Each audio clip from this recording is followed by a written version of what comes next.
Hey everybody, it's John Broadwell, creator of the Serial Wombat open source project, and it's time to start thinking about next year's Serial Wombat Kickstarter. And the direction I want to go is an expansion board for the cheap yellow display, the CYD.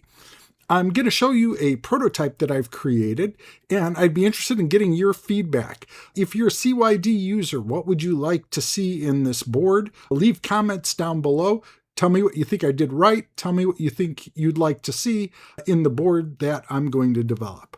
I did a video a little while back on using the Serial Wombat chip to expand the GPIO and analog capabilities of a CYD board. Feel free to check that out.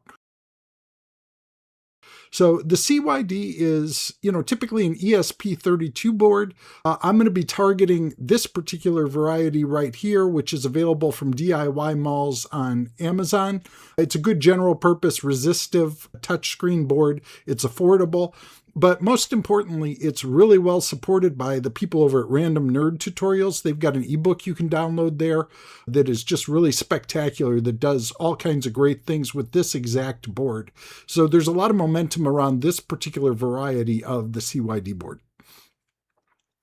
So the great thing about this board is it combines a really powerful user interface, a really powerful microcontroller, the room ESP32, really powerful connectivity, but it uses up almost all of the ESP32's pins.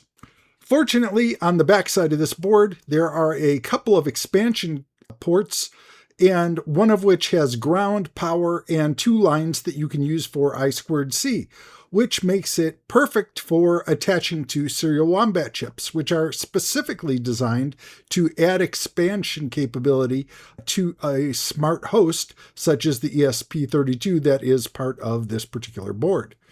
So what I envision is this guy right here.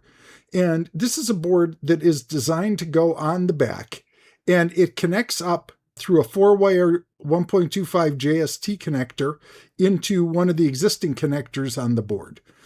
Once that happens, there's two Serial Wombat 8B chips, so you get 16 GPIO, and then I pull out 4 sets of power, ground, SDA, and SCL so that you can attach other devices that way. You could also use these pins as control inputs from other CYD boards that maybe don't have the right pin out to make this particular connection. So on board, there are also 4 QWIIC connectors. These 3 right here are recessed back from the side. The idea is that you could plug that in and still have enough room to bend the wires back that way if you wanted to. Other than that, pretty much all the normal Serial Wombat type stuff. We've got your address selection lines here.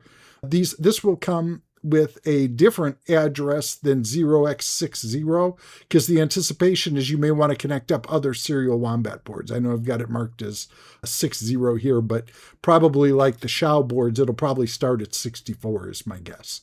So, and you can see that there'll be 2 separate chips, each with their own address lines, just like on the Shao.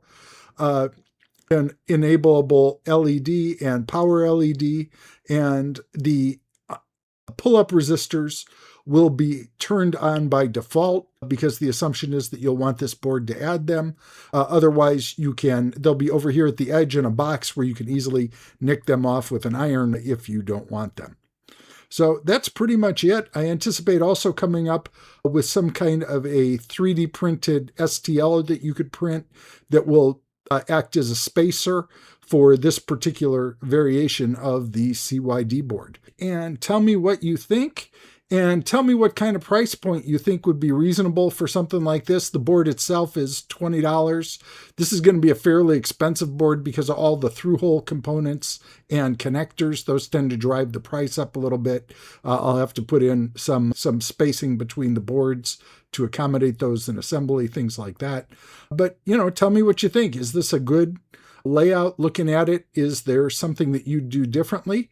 I will put a link to this 3D model down in the comments so that you can click that and scroll around and see what you think. So again, leave me a comment. Until we talk again, have fun and keep making stuff.